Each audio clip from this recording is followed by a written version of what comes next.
Hello everyone, this is Dr. Rahul Khemani. I am a consultant psychiatrist practicing for more than 4 years now in Borivali, Mumbai.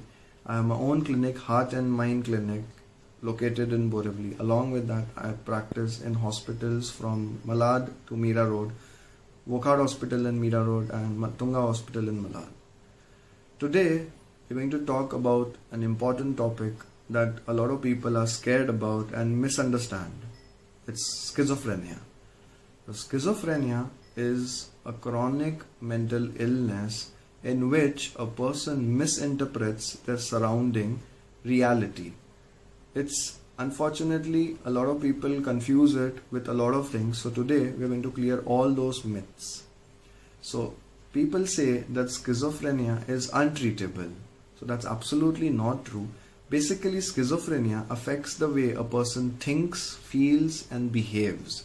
What happens is that there is a chemical change in the brain. There is a chemical called as dopamine, which is suddenly increased in one part of the brain, which starts affecting the way you look at your reality. And that is the reason why you develop these positive symptoms of schizophrenia. Let's look at the positive symptoms. That is delusion. A delusion is a false belief that a person holds and is unbreakable even after giving the contrary to it. For example, a person might feel suspicious that someone is following them. They might constantly keep looking behind and they might point out at someone saying that this person was constantly following me, despite the fact that person will say that they were not following him and they had no intentions of doing it.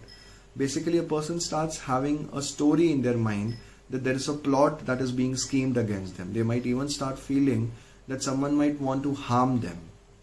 These are delusions of persecution and delusions of reference. There are other such multiple delusions that can also happen in schizophrenia.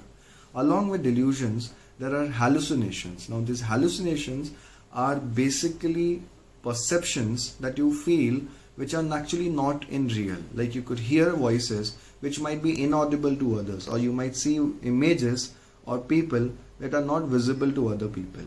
These voices can be either in second person where they are talking directly with you, or they could be in third person where two people are talking among themselves, either about the person or about something completely unrelated, like a commentary going on in the background.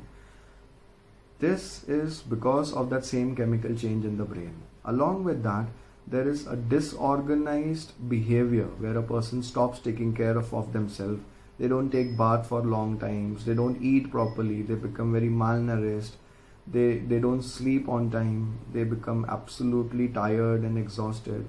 Some of these people just leave home and just are staying on the streets, people are unable to find them because they constantly keep running around. They become very aggressive, they start beating up family members, friends, anyone who they come across. But now this is one more myth that people talk about. This is that they don't beat anyone, but only particularly when they feel that that those are the people who are against them. People also believe that the treatment for schizophrenia is not available. That's a complete myth. Treatment is valid. The medicines are available to reduce these level of dopamine, and that brings about a change in those symptoms where a person can start thinking clearly, can start going for work, they can carry on their day-to-day activities, and there is a pre-decided routine treatment plan that is given for these patients. For the first episode, usually the medications are continued for up to a year, and then a trial of no medicine is given. If the symptoms don't reduce, then the medicines are continued for 5 years, and even after that, if the symptoms are not controlled, then the person requires to take medicines lifelong. But those medicines are not harmful, they are very safe medicines, and most importantly, they are required by the mind to keep reality in check. Along with these positive symptoms, there can be negative symptoms as well, where a person becomes totally withdrawn, aloof, they don't have any interest in any activities, they can't do their basic work related anything. And in those features as well, there are medicines that are available which help in these symptoms. So remember, schizophrenia is not something to be scared about. It is just like any other disorder and it's completely treatable.